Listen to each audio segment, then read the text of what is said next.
members of the committee, I appreciate the opportunity to testify about oil spill liability. As we speak, the oil continues to gush into the Gulf at an unprecedented rate. We can watch it instantaneously any time of the day or night. The environmental effects are already evident along hundreds of miles of coastline from Louisiana to Florida, and despite a variety of efforts, top hat, top kill, junk shot, the recent modified top hat or sombrero, we're still not containing the leak. There are signs that the spill won't be stopped anytime soon. Our concern must be simultaneously stopping the leak, limiting the damage to natural resources in the Gulf states, and addressing the loss of people's jobs and dislocations resulting from the incident. This goes beyond the important questions of just liability that you're considering today. I will restrict myself to the liability. Since the catastrophe began, we've all been concerned about the long-term economic livelihood of the 200,000 people employed by Gulf Coast fishing, 2.8 million people employed in Florida in the tourism industry and so forth, and all Americans who rely on the Gulf of Mexico for economic livelihood.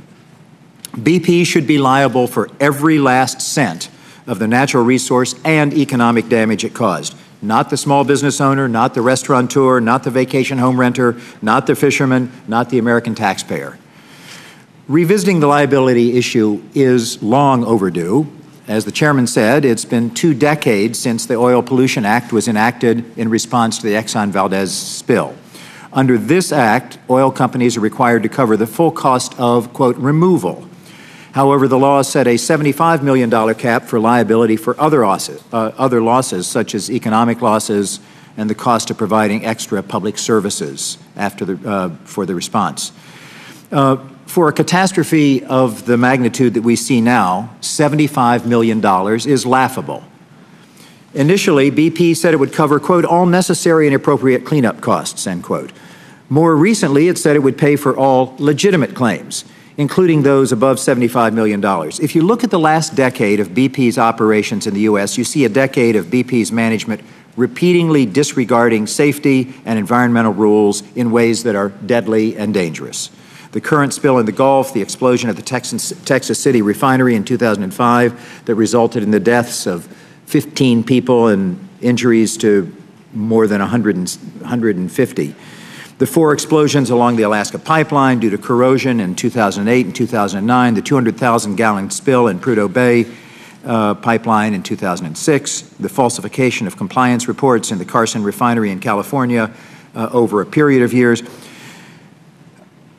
Why should the American people trust BP? And history shows, this history and the rest of the history shows that mild sanctions and lower liability limits do not provide adequate care, prudence, and preparation. It's fair to ask if BP's word is enough. It's nice that BP says it will cover claims over the legal limit of $75 million. It sounds good, but it doesn't satisfy me, and it shouldn't satisfy you. I don't think it should satisfy any member of Congress. I disagree with the administration that BP's word is sufficient. The liability cap needs to be raised to ensure BP is legally responsible, and it needs to be raised retroactively. The law allows that. Therefore, I've introduced the Big Oil Bailout Prevention Act, which would raise the liability cap for offshore well spills from $75 million to $10 billion. Those provisions would be made retroactive as permitted by environmental law precedent so that the Deepwater Horizon incident would be covered under the bill. The bill has nearly 70 co-sponsors, including a dozen or so members of this committee.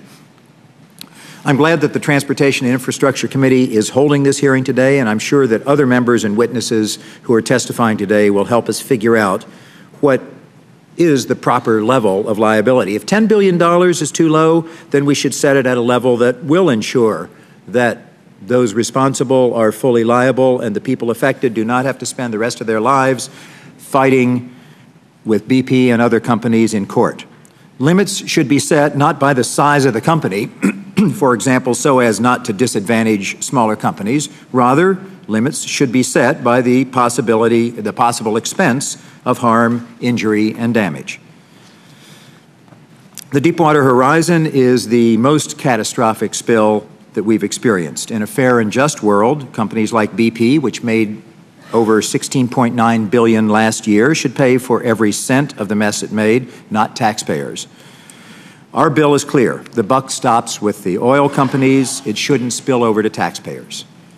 The American people clearly want to see Congress holding BP accountable, and it's fair for them to ask why Congress, nearly 7 weeks later, is only now getting around to acting. I urge the committee to act quickly to reassure the American people that we will hold BP accountable and bring the Big Oil Bailout Prevention Act to the floor of the House expeditiously. I thank you for the opportunity to testify. I look forward to working with you on this legislation. Thank you, Professor, for your very thorough presentation and your very scientific manner. Ms. Castor. Thank you, Chairman Oberstar, Ranking Member Mica, and all of my colleagues on the committee.